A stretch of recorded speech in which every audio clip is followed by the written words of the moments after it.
Hey everyone, I'm 36 years old and recently went through a life-changing experience. I was married to my ex-wife Cassandra, 35, for 6 years. We met on Facebook and things started off well, but over time, cracks began to show. We argued more frequently, and despite my suggestions for couples therapy, she refused to continue after just one session.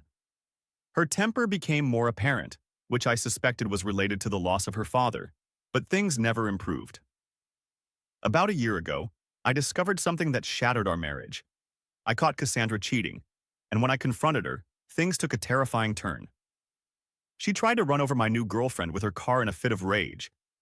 Thankfully, my girlfriend survived, but Cassandra ended up in prison. Going through a divorce was tough, but I got everything sorted out in the end. Despite the challenges, I've never been happier. My new relationship is strong and supportive, and I'm looking forward to what the future holds.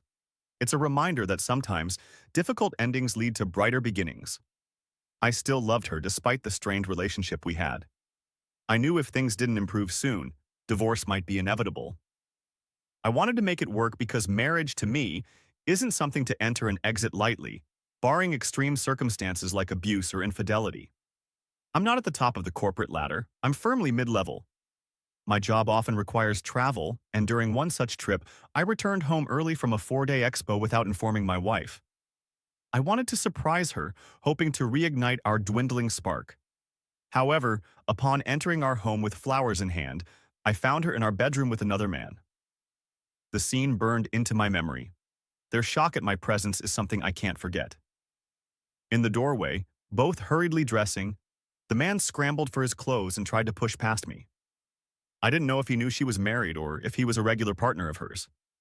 In that moment, my hand was around his throat, though I wasn't trying to strangle him. I delivered 2 slaps in a surge of anger. I still don't fully understand why that was my reaction, but it happened. He looked shocked, then ready to fight, but I released him, and he left. Turning back to Cassandra, who struggled with her bra, I was seething. I stood there, flowers dropped at my feet, staring at her as she dressed in silence. Avoiding my gaze, she muttered as she fixed her hair, "Why are you even back?" Her question hit me like a slap. I wanted to lash out at her, but I couldn't move. She continued, "You weren't supposed to be back. It's your fault for not telling me." Her words cut deep. "I asked for an open relationship and you said no. I have needs. I tried to handle things without hurting you, but you just had to come back unannounced." At that point, I crossed the room, grabbing her by the arm. I grabbed the collar of the t-shirt she had just put on and raised my fist, ready to strike. She looked genuinely frightened, and seeing that fear gave me pause. Even though a dark part of me wished I could have followed through for the satisfaction, I stopped myself. It's not a moment I'm proud of, even considering the circumstances. As I let go of her and walked out, I could hear her yelling behind me. "You were going to hit me? Really? This is why I don't love you anymore. You're not a man. You make me sick." And more. At that moment, I couldn't understand why she'd provoke someone who almost hit her, but later it felt like she was trying to push me to violence, maybe to get me arrested. I left the house, unable to deal with the situation and the volatile emotions. The scent of their encounter lingered in the bedroom and the house. I found refuge at a friend's place. He was incredibly supportive. He urged me to file for divorce as soon as possible.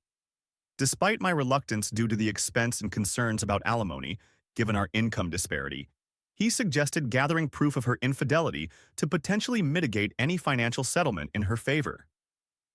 Divorce became the inevitable solution. My hesitation wasn't about reconciliation. I wasn't that naive. It seemed Cassandra had snapped, bombarding me with hurtful text messages about my inadequacies. It confirmed my decision to end things definitively. She started boasting about how he was bigger, better, and all those kinds of things. It seemed like her anger at being caught made her lose all rationality.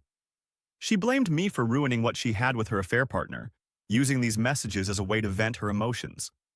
Luckily, my friend was there and urged me to screenshot her messages, which I did. It turned out to be a wise move because, a minute later, she retracted all her messages.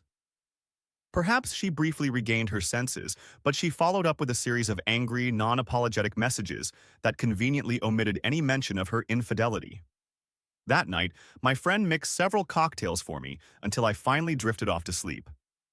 About 2 weeks later, I found a divorce lawyer I could afford and felt confident in. I showed him the screenshots, and he agreed we had a strong case. While he cautioned that I might still end up paying something, he promised to fight hard for me. We served her the divorce papers, but she took a full month to respond.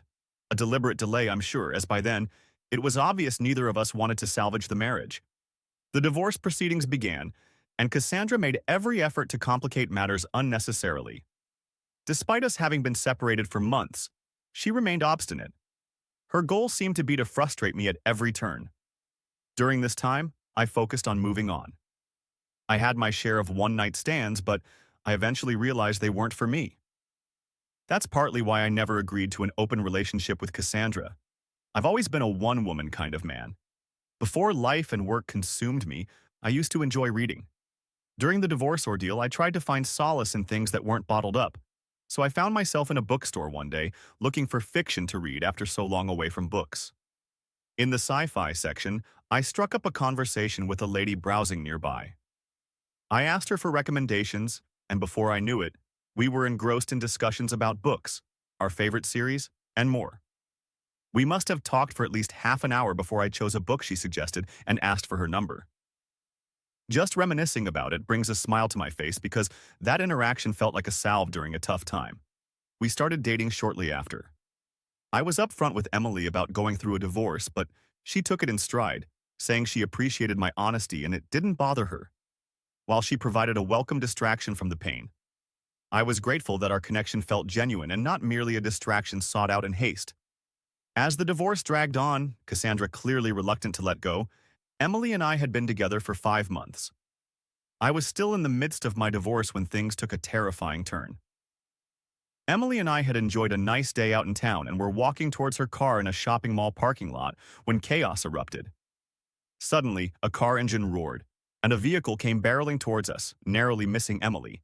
Instinctively, I pulled her arm to safety, but tragically, she was struck on her outstretched leg. The sound of her scream and the sight of her broken leg above the ankle were utterly distressing. As I fumbled for my phone to call 911, the car violently collided with another vehicle, then abruptly reversed and headed straight back towards us. With no time to spare, I dragged Emily between parked cars just as the vehicle surged forward again, crashing into more cars nearby. By this point, bystanders had gathered, and amidst the chaos, the driver's door opened, revealing Cassandra. In that surreal moment, amid the shock and confusion, her presence almost made sense, though the reality of what had just happened was unfathomable. Cassandra moved menacingly toward us, but thankfully, a bystander intervened and restrained her. I was left reeling, trying to comprehend the level of hatred and madness that drove her to attempt such a deadly act. Despite any lingering animosity I held towards her, I struggled to process the depths of her actions. The arrival of police and an ambulance brought some semblance of order. Emily was swiftly taken to the hospital, while Cassandra was arrested on the spot. As she was led away, she directed venomous words at me.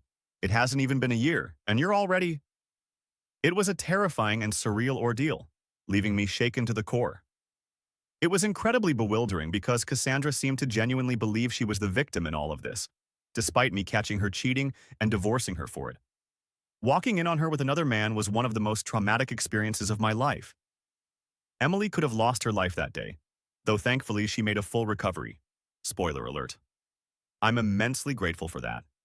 When I revealed to Emily that the perpetrator was my soon-to-be ex-wife, I thought our relationship was over. Who could blame her for not wanting to live with someone who had tried to kill her?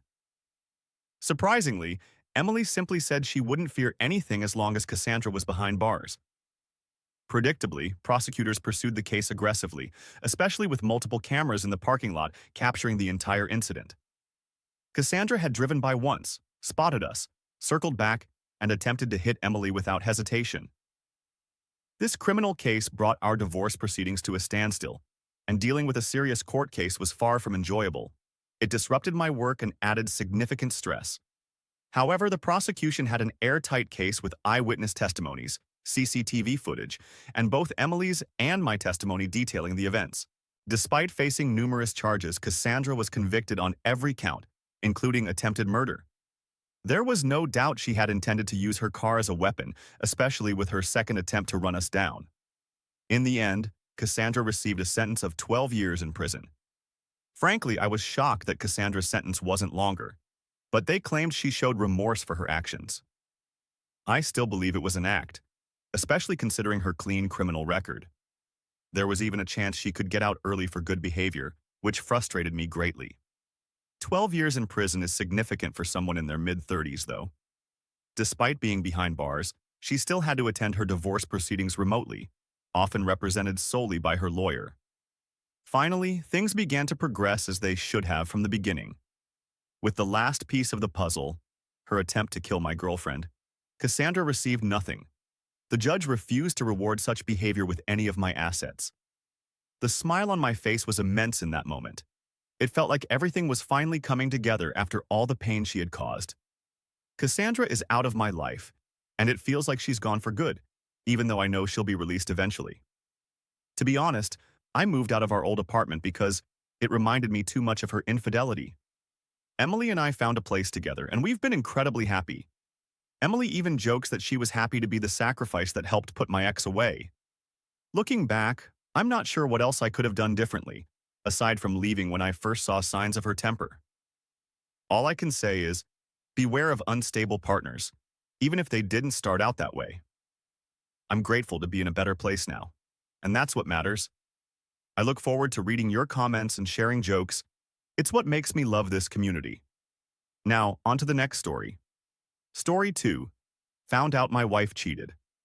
I'm now happily remarried, but my ex-wife is expecting her fourth child with a new boyfriend. I'm a 26-year-old man who has been with my current wife, also 26, since high school. We were married for 5 years before I had to leave for Army training camp, a 10-week stint that marked the longest time we'd ever been apart since we first met. Initially, she seemed supportive of my Army ambitions, although she was visibly upset on the day of my departure. Despite her reservations, we both believed we were destined to be together. During my training, communication was sparse. I expected frequent texts from her but received none, even though she knew I could have my phone with me intermittently. When I finally managed to speak to her, she claimed ignorance about my phone access, which I knew was untrue because I had informed her otherwise before leaving. This lack of communication continued over several nights until she finally called me in tears the next morning, apologizing and attributing her silence to emotional distress over missing me. Upon my return, our reunion was joyful, and I moved in with her on the Army base where I was stationed. Initially, everything seemed fine, but I soon began to notice changes. I noticed she was texting constantly, which annoyed me because there were nights during my absence when she had ignored me. Now, her phone seemed glued to her hand. I sensed something was off even before I noticed her anxiety. One night, I tried to check her phone while she slept, but I couldn't unlock it without her passcode. The next morning, as I gathered the courage to ask for her passcode, she casually mentioned scheduling a doctor's appointment. She tried to sound upbeat, but when I asked why, she admitted she was late. Suddenly, it hit me that she might think she was pregnant. Excitedly, I hugged her, but she only half-heartedly hugged back, saying she wasn't feeling well. In that moment, a wave of worry swept over me. What if this child wasn't mine? I looked into her eyes and asked directly if there was something she needed to tell me. She maintained eye contact and insisted there wasn't, adding that she loved me. But as she looked away, she admitted feeling nervous about the unexpected pregnancy. For the next 2 weeks, I waited on her hand and foot, anxiously anticipating her doctor's appointment. I went with her as the hopeful father-to-be. The ultrasound confirmed what she already suspected. She was 7 weeks pregnant. However, the timing didn't add up in my mind. The conception date fell during my absence. I stared at her, searching her eyes for answers. I could see her fear and worry before she looked away and rushed to the bathroom, overcome with nausea. Fuming with disbelief, I left the clinic and sat in the car until my wife, now panicked, caught up with me. We had a heated discussion in the car where I confronted her about the timeline that didn't make sense to me, expressing my belief that she had cheated on me. On one of the nights she didn't contact me, she broke down in tears, admitting the truth I had suspected. She tried to explain, but I cut her off, repeatedly telling her to get out of my car. She left sobbing. This wasn't the woman I thought I knew from our school days. Our entire intimate relationship meant nothing to her compared to the man she slept with while I was away. She got a ride from her mom back to her house, where she banged on the door as if it were my fault she was left in the hospital parking lot. I spoke to her through the doorbell camera, informing her that I wanted nothing to do with her or her cheating. Her mother was offended and demanded to know how I could be sure I wasn't the father of her child. Losing my patience, I explained the approximate conception date, squarely within my training camp dates. Under her mother's incredulous gaze, my wife broke down crying on my porch. She sat down, defeated. My mother-in-law muttered disbelief, questioning if she was joking, until she got my wife to admit aloud that she had slept with another man while I was away. My mother-in-law, still in shock, walked back to her car. My wife followed, desperate for a ride anywhere, not knowing what to do. She pleaded with her mom to let her in, asking what to do next. After a few minutes, her mom relented and they drove away. Before the divorce was finalized, we received DNA test results confirming I was not the father. I saw no point in asking her further questions about why she had done what she did. I simply wanted nothing more to do with her. I just wanted to move on and live my life. Years after serving in the Army, I hoped to find a woman of integrity, someone I could proudly call my wife. Eventually, I did find her. My wife is not only stunningly beautiful, but also remarkably humble. Together, we own a farm far removed from the chaos that dominates much of modern life in the U.S. She's a traditional woman who values our marriage above all else, not seeking attention or validation from others. As we anticipate the arrival of our first child, my ex-wife is expecting her fourth with her new boyfriend of only 5 months. He's allowed her and her 3 children to move in with him, seeking to start a family as he grows older. Personally, I doubt their